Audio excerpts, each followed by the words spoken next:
In the old times, oftentimes there was division of labor. It wasn't strict, but in general, men went off to go hunt for animals or go fishing down by the river, while the women went to the fields and the woods to go gather seeds and to gather underground plant parts, like tubers and bulbs, to eat.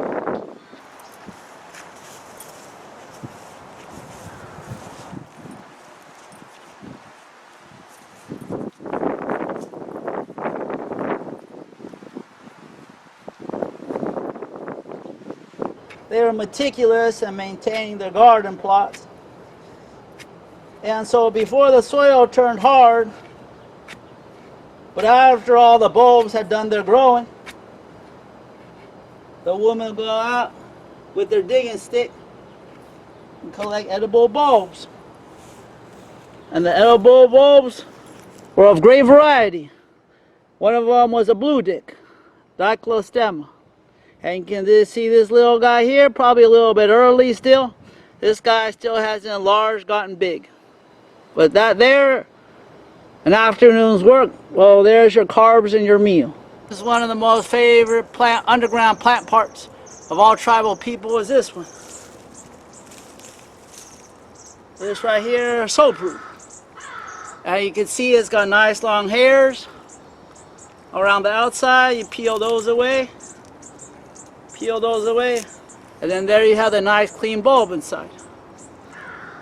You could bust it up, cut it in half. You use that to coat the inside of a seed basket. It kind of gels over and makes sure none of the little seeds fall out. And if you heat it up, then it makes a nice glue too. With all those little pieces of bundle brush, after you heat it up, you make yourself a little acorn brush, just like that, with a little pitch from the charcoal from the fire. And you clean off your little mortar and pestle, and then you get to work making your acorn meal. Such is the use of one of these underground bulbs. Soper. In terms of sheer productivity, not much beats the root crops. When I mean root crops, I'm talking about stuff like sweet potatoes, manioc, yams, and of course potatoes. We all love the potatoes. So around here, San Francisco, we have real cool summers. And so we're limited in terms of some of the crops that we can grow. We don't have that summer heat. What does seem to do well for us and adapt to our climate, a lot of the crops from the Andes. The Andes, a long stretch of north-south mountains that run in South America, where the native peoples there have been growing stuff for many thousands of years with great success at very high elevations, 6, 7, 8, 9, 10, 12,000 feet. They're still growing their root crops. So this here is a sample of a couple of them that seem to do really well for us. One of them from the foliage, you can see, is a nasturtium, a spicy flower nasturtium. If you start to pull out underneath here, then you start getting into its tubers.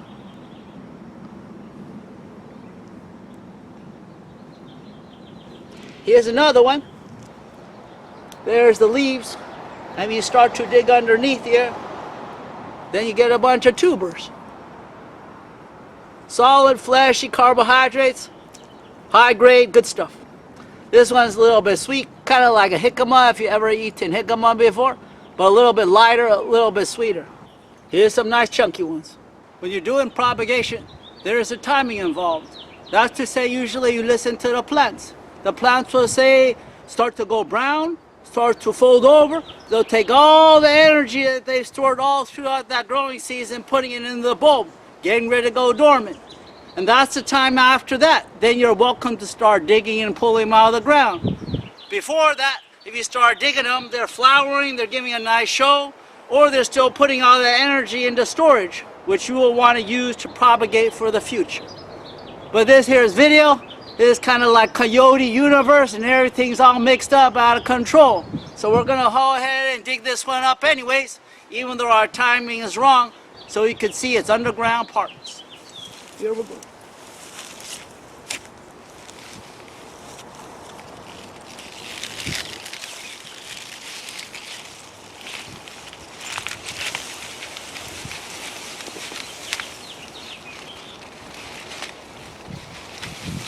How's that for some bulbs? Many of our finest ornamentals that we grow here in the San Francisco Bay Area are all South Africans. They share this Mediterranean climate that we have here, kind of coastal, a little bit windy, wet in the winter, dry in the summer. This one here is Homeria, so we're going to propagate more of it. This is the only clump we have. We'll dig it up, divide it, so we can plant it all over the place. Let's give it a shot.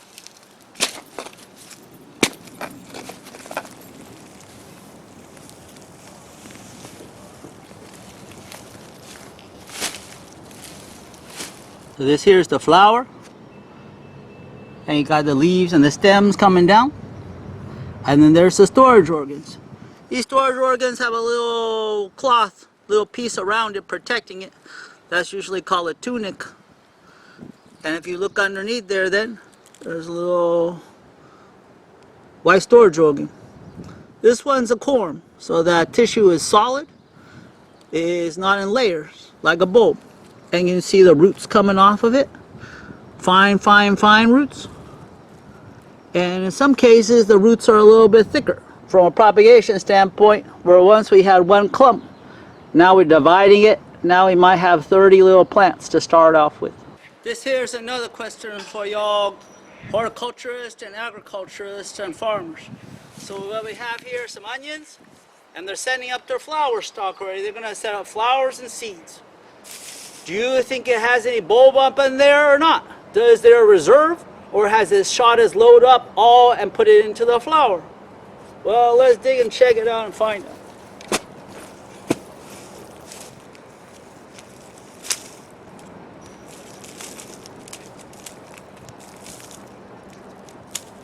This dug up its little buddy too.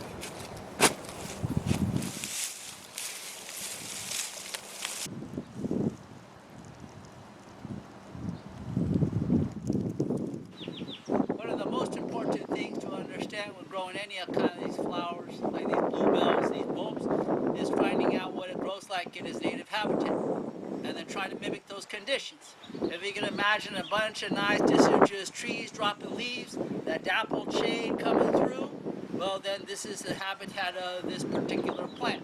That's what it loves the best. So the better you can mimic its natural habitat, the more closely aligned it is with it, then the more likely you'll be successful in the propagation and growing of any of these flowers. Part of being a plant person, learning about the needs of different plants, is experimenting with them, planting them in different soils, different conditions to see how they will react, see how they will develop differently. There's this one plant here on the west coast they call the naked lady. It's an amaryllis. It's a pink amaryllis, super beautiful. And it naturalized for us out in the western sands by itself. So if you drive along the highway, you'll see them just on the roadside. Come about July and August, blooming super beautiful. Pink flowers, huge blossom all along there. Here at City College, I wasn't sure how they would do here. Our soils here are predominantly clay. I wasn't sure how it would acclimatize. There's a lot of bulbs from South Africa that often require a little real good drainage. That the sand would provide, but the clay not so much. We started with a few bulbs and plant them all around. The funny thing is they've done exceedingly well, forming huge patches all over the place. So if you're propagating, that's the best that you can get in terms of field propagation. You put them out in the ground, they multiply naturally, prolifically. Later on, if you want to, you can come back, cut them out, divide them, and plant them elsewhere. So this here is the sample I dug out for you all to see. Here we go. Big, huge old cluster of bulbs. The thing that's kind of funny about this plant is when it's planted here in the sun, then it blooms beautifully. Over there on the north side of a wall, all shady, it grows great. The vegetative is great. Grows bulbs, just keeps multiplying, but it doesn't bloom. While the amaryllis leaves are in full blast, this here pineapple, the leaves are just only starting to come out. And you can see these huge, massive bulbs that it has accumulated over time. Might be ripe for some division soon. This is another South African plant called chasmanthe. The hummingbirds love it. and it naturalized here for us in this garden. Long straps of green leaves, and right about this time starting to form some fruits too, so you can propagate it either by division of the corms or with seeds, which would take a little bit longer. Hiking, you run into this thicket of Peruvian lilies blooming their heads off. Based on what we've talked about so far, I'm going to show you a bunch of common plants. I'm going to ask you if they're a corm, if a bulb, if they're a rhizome, or if a tuber. And I don't want you to answer the question right away. Don't go looking it up on Google or try to find it in a book. I would like you to make your determination based on direct observation. That's to say, you go out there, start digging it up, pull it out of the ground, take a look at it. Look and see if it's got buds, look and see if it's got growing points, maybe do some experiments, cutting off pieces, sticking them in, see if the cuttings take. So the grading for this is based on honor system.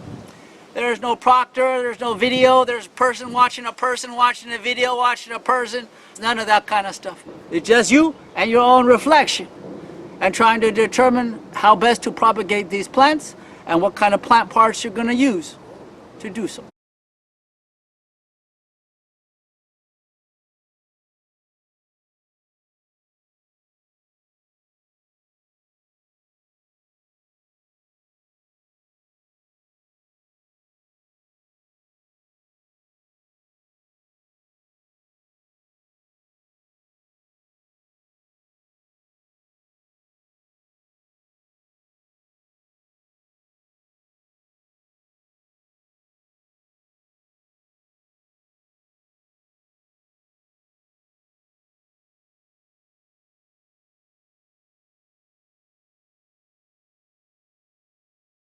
Agapanthus from South Africa. Bulb, corm, tuber, or rhizome. Calla lily, Xanthidaceae. Bulb, corm, rhizome, or tuber. Wild onion. Bulb, corm, rhizome, or tuber. Bearded irises. Bulbs, corms, rhizomes, or tubers. This is the orange leopard lily. A bulb, a corm, a tuber, or a rhizome. This is daffodils. It's April now, they're starting to fade. Is it a bulb, a corm, a tuber, or a rhizome? We're here in the beginning of April, and these are the last of our tulips. Bulb, corm, rhizome, or tuber. Taro is a bulb, a corm, a rhizome, or a tuber. Ginger, a bulb, a corm, rhizome, or tuber. Shallots, bulbs, corms, rhizomes, or tubers. While you're thinking about those plants, wondering if it's a corm or a rhizome or a tuber or a bulb, keep in mind that it's more valuable that you get